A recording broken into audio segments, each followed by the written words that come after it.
Hello students, today we will learn about linear equations with one variables. Linear equation with one variables. ये linear equation with one variables को हिंदी में क्या कहते हैं? रैखिक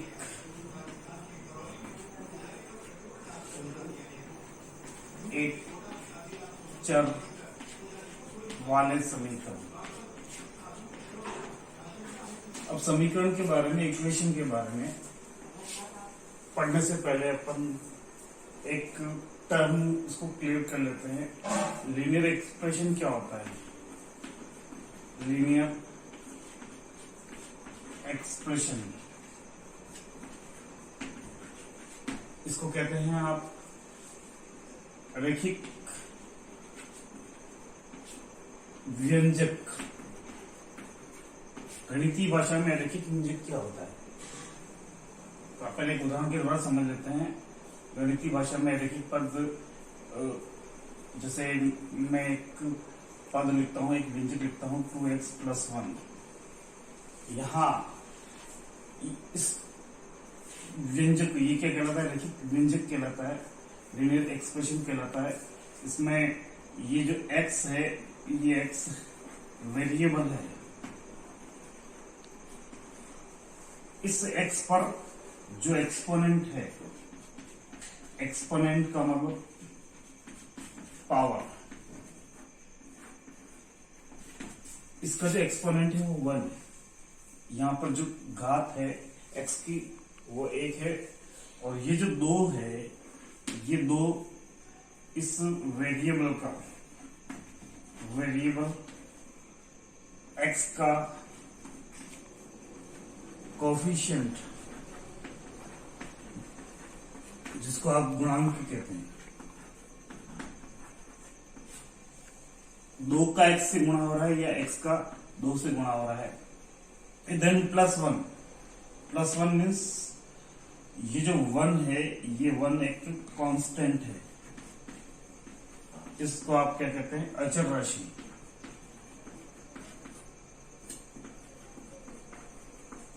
इसमें जो सिंगल नंबर जो है वो कांस्टेंट है, इसको अचर राशि कहते हैं।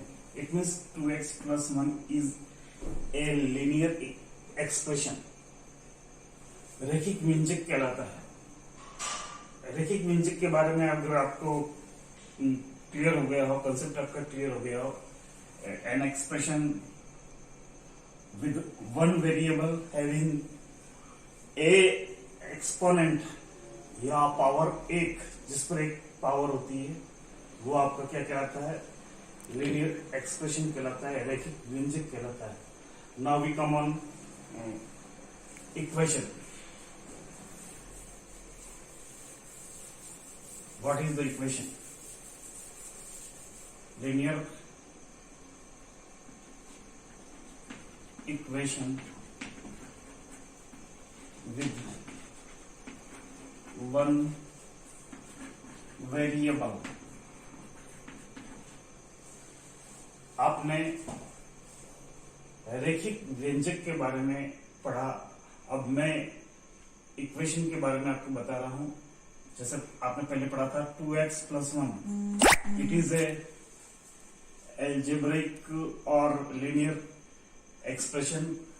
अगर इसके बीच में आप एक साइन, जिसको आप कहते हैं equality, sign of equality equals to 2x + 1 is equals to 7। अगर आपने ये लिख दिया 2x + 1 is equal to 7, then this statement is called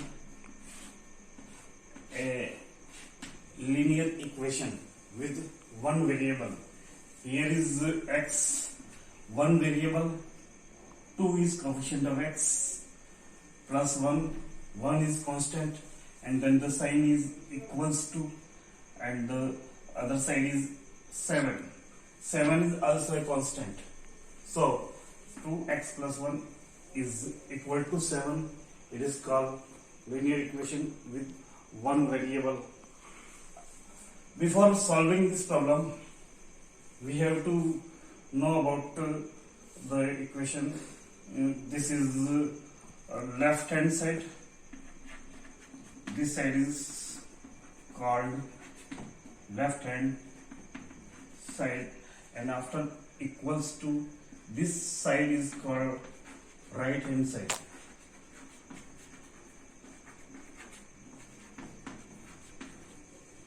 So x plus 1, this side is called left hand side, and after equals 7 is called right hand side. और आप इनको संक्षेप में लिख सकते हैं LHS and it is called RHS. Left hand side and RHS के बीच में इक्वलिटी का साइन होना चाहिए.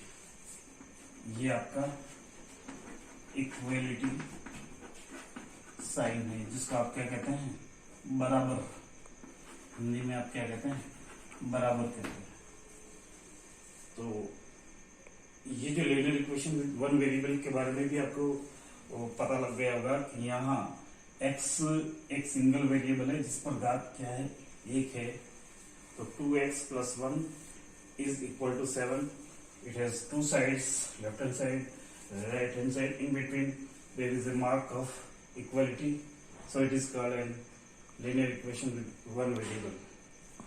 Right now we goes to solve this given equation 2x plus 1 equal to 7. How can we solve this problem? We can solve like that. That implies 2x plus 1 equal to 7. We have to solve this problem. Before solving this problem, this plus 1, इस plus 1 को आप neutralise कर सकते हैं. Plus 1 के प्रभाव को neutralise करने के लिए आपको इन बोथ द साइड्स इस एक के प्रभाव को खत्म करने के लिए दोनों साइडों में आपको या तो जोड़ना पड़ेगा, या तो ऐड करना पड़ेगा, या सब्ट्रैक्ट करना पड़ेगा. तो प्लस 1 के प्रभाव को, प्लस 1 को 0 बनाने के लिए इस साइड में आपको क्या जोड़ना पड़ेगा या क्या घटाना पड़ेगा, ये आपको तय करना है. तो आप एक को 0 बनाने के लिए क्या करेंगे, in both sides we subtract 1. एक को आपको क्या करना है, घटाना है. जैसे आप यहां पर एक को घटाएंगे ये 0 हो जाएगा. तो आप लिखें 2x plus 1, और आप एक घटा रहे हैं, लेफ्ट हैंड साइड में भी एक घटाया और राइट हैंड साइड में भी आपने क्या किया, एक घटाया. तो यहाँ देखिए it becomes 2x plus 1 and minus 1. दोनों सेम है और अपोजिट साइड्स के हैं, अपोजिट चिन्हों के हैं, अपोजिट सिंबल्स जो है उन पर लगे हुए हैं. तो ये 0 हो जाएगा, इसका प्रभाव न्यूट्रलाइज हो जाएगा and it is equals to 7 minus 1. 7 में से 1 को सब्ट्रैक्ट करने पर, 7 में से 1 सब्ट्रैक्ट करने पर it is 6. Now the coefficient of x is 2. So if there is a coefficient of on variable, we can divide this coefficient to right side, और it is becomes x equal to 6/2. x के coefficient को आपको क्या करना है, left right side में divide करना है. जैसे आपने इस कोएफिशिएंट को राइट साइड में डिवाइड किया तो ये हो जाएगा x equal to 6/2. And now we have the table 2 1s are 2 and 2 3s are 6, and it becomes x equal to 3. This is the solution of this equation. We can check if the solution is right or wrong. We can put the value of x in this equation of LHS for checking the answer. Left hand side is equal to 2x plus 1. we put x equal to 3, it becomes 2. 2 का coefficient है x, ये x का coefficient है 2. Then we put here x 3 plus 1. 2 3 is 6 and plus 1 and it is 7 and it is equals to right hand side. दोनों side आपकी बराबर आ गई, तो ये आपका क्या हो जाएगा, x बराबर 3. इसका एक सही सॉल्यूशन है, सही हल है. तो ये जो इक्वेशंस है वो इक्वेशंस आपने देखा होगा, जो एक तुला होता है, तुला की तरह काम करता है. अब जो तराजू होता है, तराजू की तरह काम करता है. तराजू एक तरफ वेट रखा होता है और दूसरी तरफ कोई भी वस्तु रखी होती है. जब दोनों पलड़े बराबर हो जाते हैं तो ये तराजू बैलेंस हो जाता है, संतुलित हो जाता है. तो इसी प्रकार से ये इक्वेशन काम करती है. आपने इस इक्वेशंस के बारे में पढ़ा. इन इक्वेशंस को सॉल्व करने के बारे में हम और आगे पढ़ेंगे. आप इनको ऐसे सवालों को करें, अपने घर पर करें, और कोई भी प्रॉब्लम हो तो मेरे से आप कंसल्ट कर सकते हैं. गणित बहुत ही आसान विषय है, इसको करने से हो जाता है. हर सवाल को आप अगर 25 बार अपनी नोटबुक में करेंगे तो ये बहुत ही इजी हो जाएगा. गणित को समझना बहुत आसान हो जाएगा. और अगर आपको कोई भी कंसेप्ट क्लियर नहीं है, आपको कोई डाउट्स है, तो you can contact me now. This is the end of this topic. Thanks.